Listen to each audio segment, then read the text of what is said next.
Kasama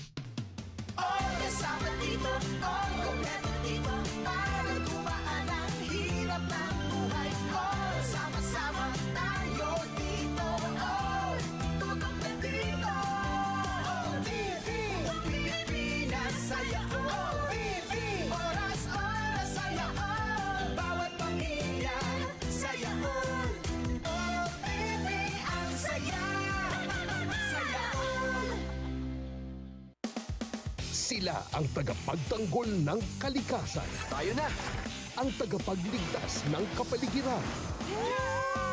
Ang puwersa ng kagubatan. Ligtas na sila. Dahil yun sa teamwork natin.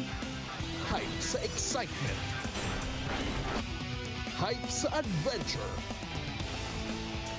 Kingdom Force, unite! Kingdom Force. Sabado at Linggo, 7:30 a.m. sa All TV.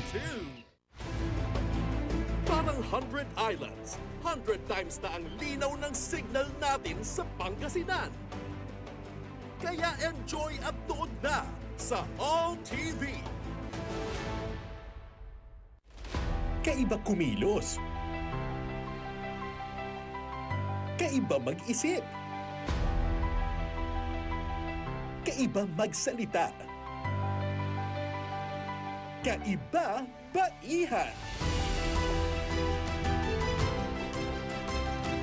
Ipagdiwang Women's Month sa All TV.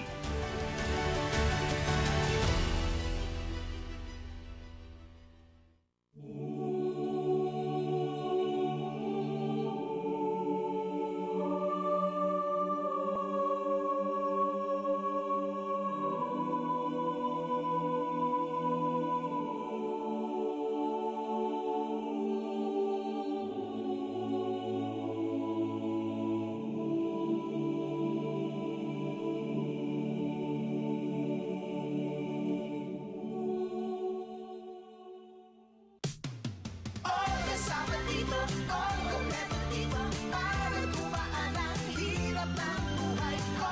Sama-sama tayo dito, tutok na dito. TV, Pilipinas, saya ko. TV, oras-oras, saya ko. Bawat pamilya, saya ko.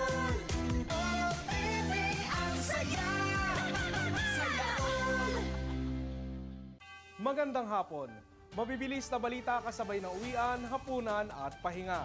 Mga up-to-date na balita ngayong araw ng Lunes. Garantisadong mabilis lang to.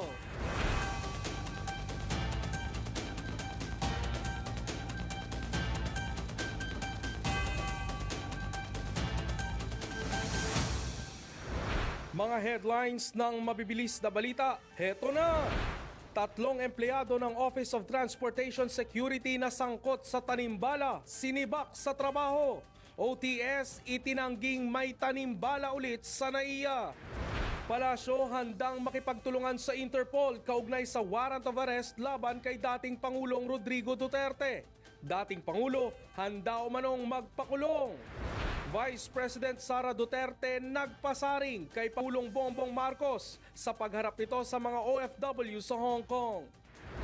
At presyo ng produktong petrolyo muling bababa sa ikalawang sunod na linggo. Matapos mag-viral sa social media ang isa na namang insidente ng tanimbala sa NAIA,